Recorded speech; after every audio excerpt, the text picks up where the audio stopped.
इस वीडियो में मैं आपके साथ डिस्कस करने वाला हूँ इलेक्ट्रोकेमिस्ट्री पे कुछ मल्टीपल चॉइस क्वेश्चन। ये वीडियो थोड़ा सा लेंथी वीडियो होगा और इसके बाद इलेक्ट्रोकेमिस्ट्री पे मैं एक वीडियो और डिस्कस करूँगा। इसके साथ हमारी इलेक्ट्रोकेमिस्ट्री कंप्लीट हो जाएगी। तो आज स्टार्ट करते हैं। ये वीडियो आपको तब समझ में आएगा जब आप इलेक्ट्रोकेमिस्ट्री की थ्योरी पे मेरी बाकी वीडियोस को देखेंगे। मैं लिंक डिस्क्रिप्शन बॉक्स में दे दे रहा हूँ, तो आप वहाँ से भी देख सकते हैं। तो स्टार्ट करते हैं इलेक्ट्रोकेमिस्ट्री। तो जो पहला सवाल है वो कह रहा है कि पहला जो सवाल है वो कह रहा है device which convert electrical energy into chemical energy is called. ऐसी डिवाइस जो इलेक्ट्रिकल एनर्जी को केमिकल एनर्जी में बदलती है उसको क्या कहते हैं? ऑप्शन नंबर 1 है galvanic cell, option number B है electrolytic cell, option number C है वोल्टा सेल और डी है नन ऑफ दिस। तो बेसिकली वो डिवाइस जो इलेक्ट्रिकल एनर्जी को केमिकल एनर्जी में बदलती है या फिर इलेक्ट्रिसिटी की मदद से जो केमिकल रिएक्शन करवाती है उन सेल्स को हम इलेक्ट्रोलाइटिक सेल कहते हैं। जैसे आपने आपने पानी लिया, पानी में आपने नमक डाला तो इसके लिए आपको इलेक्ट्रिसिटी फ्लो करनी होगी। तो इस तरीके के जो सेल होते हैं, ऐसी डिवाइस जो इलेक्ट्रिकल एनर्जी को केमिकल एनर्जी में बदलता है उसको हम इलेक्ट्रोलाइटिक सेल कहते हैं। अगला सवाल है which device which convert chemical energy into electrical energy is called. Option A है गैल्वेनिक सेल, ऑप्शन बी है electrolytic cell, option number C है बोथ ऑफ दिस और डी है नन ऑफ दिस। तो बेसिकली आपका जो गैल्वेनिक सेल होता है वो केमिकल एनर्जी को इलेक्ट्रिकल एनर्जी में बदलता है। मतलब केमिकल रिएक्शन होती है, उस केमिकल रिएक्शन के बाद आपको इलेक्ट्रिसिटी मिलती है। अगला सवाल है during the electrolysis current produces due to. Electrolysis के दौरान करंट प्रोड्यूस होती है किसकी वजह से? Flow of the ions. Option number B है flow of electrons, option number C है बोथ ऑफ दीज और डी है नन ऑफ दिस। तो बेसिकली अगर इलेक्ट्रोलिसिस के दौरान फ्लो ऑफ आयंस होता है उनकी वजह से इलेक्ट्रिसिटी प्रोड्यूस होती है, जबकि आपका इलेक्ट्रोकेमिकल सेल में फ्लो ऑफ इलेक्ट्रॉन की वजह से इलेक्ट्रिसिटी जनरेट होती है। तो इसका जो करेक्ट आंसर है वो है option number 1 flow of ion. तो ड्यूरिंग इलेक्ट्रोलिसिस आयंस फ्लो होते हैं, अपोजिट आयन जो होते हैं वो अपोजिट टर्मिनल की तरफ भागते हैं, उसकी वजह से क्या होता है आपकी इलेक्ट्रिसिटी प्रोड्यूस होती है। चौथा सवाल है positive electrode in electrolytic cell. Electrolytic cell में पॉजिटिव इलेक्ट्रोड होता है आपका एनोड, ऑप्शन बी है कैथोड, ऑप्शन सी है बोथ ऑफ दिस और डी है नन ऑफ दिस। तो बेसिकली जो आपका इलेक्ट्रोलाइटिक सेल में जो कैथोड और एनोड का जो साइन होता है और इलेक्ट्रोकेमिकल सेल में जो आपका कैथोड और एनोड के जो साइन होते हैं दोनों क्या होते हैं? अपोजिट होते हैं, उल्टे होते हैं। तो इलेक्ट्रोलाइटिक सेल, जबकि आपका इलेक्ट्रोकेमिकल सीरीज में एनोड आपका नेगेटिव टर्मिनल होता है, तो पॉजिटिव टर्मिनल इलेक्ट्रोलाइटिक सेल में क्या होगा? इसका आंसर आपको मुझे बताना है। ऑप्शन नंबर 4 मैं आपके लिए छोड़ रहा हूँ। क्वेश्चन नंबर 5 है anode is dash dash electrode in galvanic cell. Galvanic cell में एनोड कैसा इलेक्ट्रोड होता है? पॉजिटिव, ऑप्शन बी है नेगेटिव, सी है न्यूट्रल और डी है नन। तो इसका आंसर है इलेक्ट्रोकेमिकल सेल या गैल्वेनिक सेल के लिए एक फॉर्मूला होता है loan, LOAN।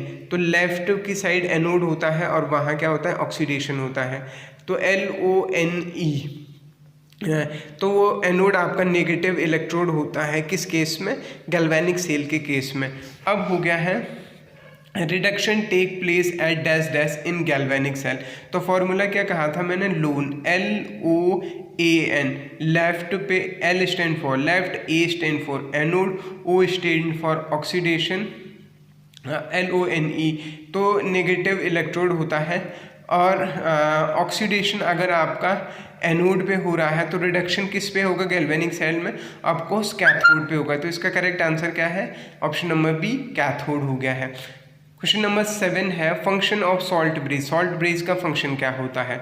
Option number 1 it complete internal circuit या it complete circuit, option B maintain electroneutrality, option C reduce liquid junction potential, D all of the above. तो basically आपका salt bridge के ये सब फंक्शन होते हैं, वो इंटरनल सर्किट को भी कंप्लीट करता है, इलेक्ट्रोन्यूट्रलिटी भी बनाता है, और लिक्विड जंक्शन पोटेंशियल जिसको एलजीपी आप कह रहे हैं उसको भी रिड्यूस करता है।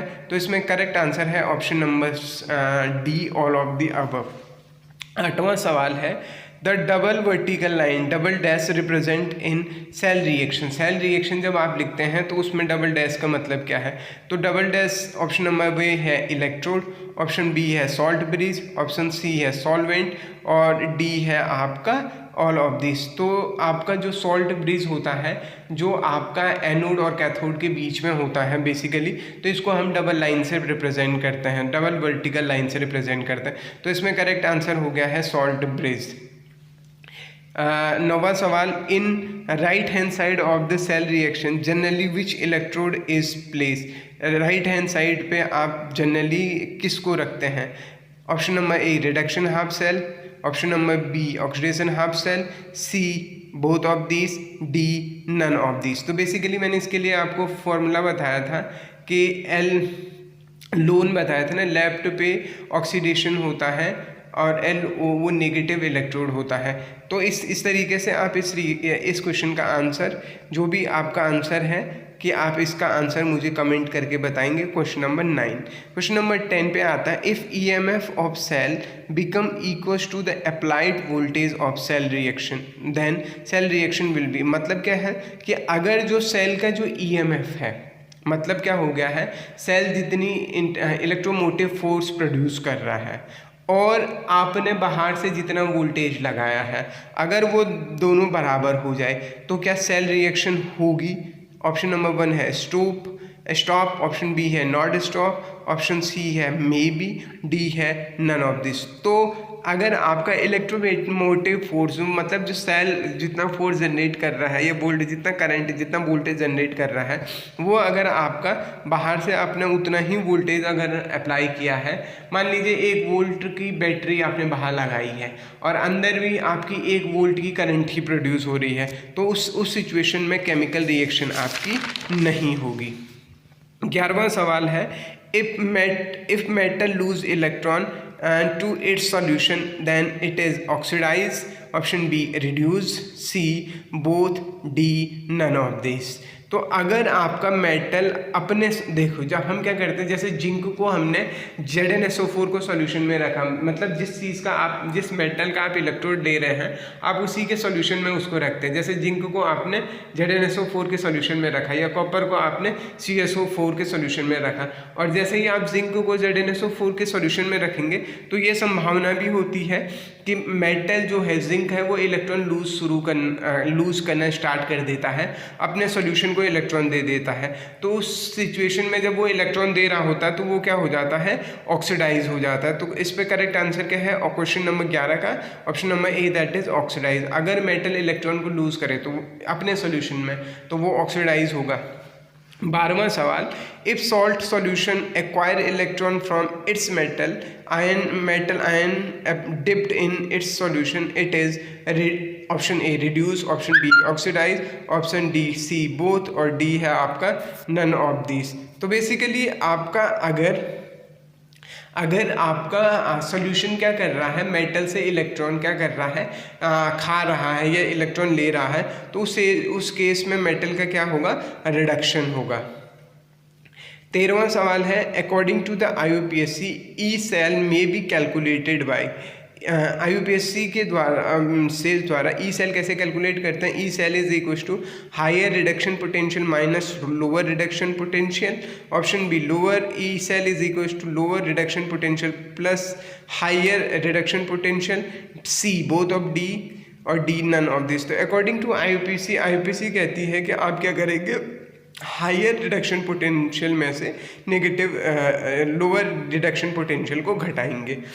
आपका 14वां सवाल है, if E cell is positive then it means, अगर ई सेल आपका पॉजिटिव आ रहा है इसका मतलब रिएक्शन क्या है। ऑप्शन नंबर 1 है स्पॉन्टेनियस, ऑप्शन बी है नॉन स्पॉन्टेनियस, सी है बोथ और डी है नन ऑफ दिस। तो इसका करेक्ट आंसर है option number A, that is spontaneous. अगर ई सेल पॉजिटिव हो जाए तो रिएक्शन स्पॉन्टेनियस होगी। 15वां सवाल, अगर E cell is negative then reaction is spontaneous, non spontaneous, both और नन ऑफ दिस। तो 15वें सवाल का करेक्ट आंसर है नॉन स्पॉन्टेनियस। अगर ई सेल नेगेटिव हो जाए तो रिएक्शन नॉन स्पॉन्टेनियस होगी। 16वां सवाल है, copper in solution of CuSO4 is example of. Option number 1 है metal metal electrode, option number B है ग्लास इलेक्ट्रोड, सी है कैनुमल इलेक्ट्रोड, डी है ऑल ऑफ दिस। अगर देखिए कॉपर मेटल है और मेटल का सॉल्यूशन क्या है, CuSO4 उसी का सॉल्यूशन है। तो अगर मेटल को उसी के सॉल्यूशन में रखा जाए और इस तरीके का जो सेटअप होता है उसको हम मेटल मेटल इलेक्ट्रोड कहते हैं। तो इसका करेक्ट आंसर है option number A, that is metal metal electrode. 17वां सवाल है, calomel electrode is. Option number 1 Hg/HgCl2 in KCl aqueous solution, option number B है Ag/AgCl in solution of HCl, C है जिंक/ZnSO4, डी है नन ऑफ दिस। तो basically जो calomel electrode होता है उसका फॉर्मूला होता है Hg/HgCl2 in KCl aqueous solution. So correct answer is option number 1, option number 1।